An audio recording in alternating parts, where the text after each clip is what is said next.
తప్పు చేసి దబాయిస్తే అది నిజమవుతుందని చంద్రబాబు నాయుడు అనుకుంటే అది ఆయన భ్రమే. జనాన్ని మాయ చేసినట్టు శ్రీవారిని మోసం చేయాలంటే కుదరదన్న విషయం చంద్రబాబు నాయుడు తెలుసుకోవాలి.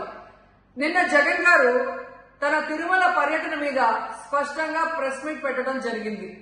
అయినా దాన్ని ఒప్పుకోకుండా చంద్రబాబు నాయుడు తప్పుల మీద తప్పులు చేస్తూ మళ్లీ మాట్లాడతాడు. జగన్మోహన్ రెడ్డి గారు తిరుమల రావడానికి భయపడుతున్నాడు, డిక్లరేషన్ ఇవ్వబడుతుంది కాబట్టి ఎస్కేప్ అవుతున్నాడు అని చెప్పి సూటిగా చంద్రబాబు నాయుడు గారికి చెప్తున్నా. చంద్రబాబు నాయుడు జగన్ గారి దమ్ము ధైర్యం గురించి రాష్ట్ర ప్రజలందరికీ బాగా తెలుసు.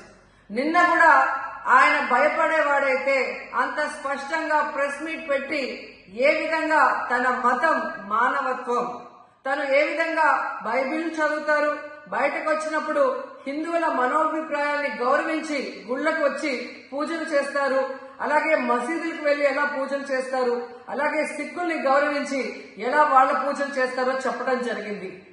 ఈ రోజు మీకు క్లియర్ గా తెలుసుకోవాల్సిన విషయం, మీకు దేవుడు అంటే భయం భక్తి లేదు కాబట్టి ఏంటనేది మీకు అర్థం కాదు. కానీ ఒక భక్తుడికి దేవుడి దగ్గరికి వెళ్ళాలి అన్నప్పుడు ప్రశాంతమైన వాతావరణంలో వెళ్ళాలనుకుంటాడు, ప్రశాంతంగా భగవంతుడిని పూజించాలని అనుకుంటాడు. కానీ ఈ రోజు మీరు జగన్మోహన్ రెడ్డి గారు తిరుమలకు వస్తానని అనౌన్స్ చేసిన దగ్గర నుంచి బీజేపీలో కొందరు, జనసేన, తెలుగుదేశం పార్టీ ఎలా అలజడి సృష్టిస్తున్నారో అందరూ కూడా గమనిస్తున్నారు. ఏ విధంగా అలిపిరి దగ్గర మేము అటాక్ చేస్తాం, అడ్డుకుంటామని చెప్పటం, అలాగే వైఎస్ఆర్ కాంగ్రెస్ పార్టీ నాయకులందరికీ, కార్యకర్తలందరికీ నోటీసులు ఇచ్చి జగన్మోహన్ రెడ్డి గారి పర్యటనకి పర్మిషన్ లేదు కాబట్టి ఎవరొచ్చినా అరెస్ట్ చేస్తామన్నట్టుగా భయభ్రాంతులకు మీరు ఎలా గురి చేశారు. అండ్ ఈరోజు కుల రాజకీయాలు చేసి రాష్ట్రాన్ని భ్రష్టు పట్టించడమే కాకుండా మత రాజకీయాలు కూడా మీరు ఎలా చేస్తున్నారో అందరూ కూడా గమనిస్తున్నారు.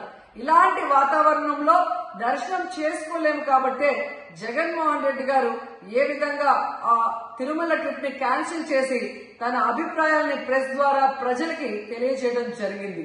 సో నిజమైన భక్తుడు జగన్మోహన్ రెడ్డి గారు ఎప్పుడైనా మళ్లీ వెళ్లి వెంకటేశ్వర స్వామిని దర్శించుకోగలరు. 5 సంవత్సరాలు తన తండ్రి మరి ముఖ్యమంత్రిగా వెంకటేశ్వర స్వామికి పట్టు వస్త్రాలు ఇచ్చారు.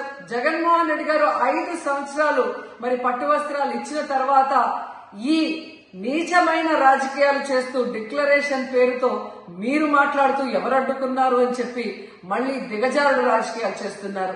సో భగవంతుడితో పెట్టుకున్న చంద్రబాబు నాయుడు నీతో పాటు ఆడిస్తే ఆడే వాళ్ళందరికీ కూడా భగవంతుడు గట్టిగా సమాధానం చెప్తాడు.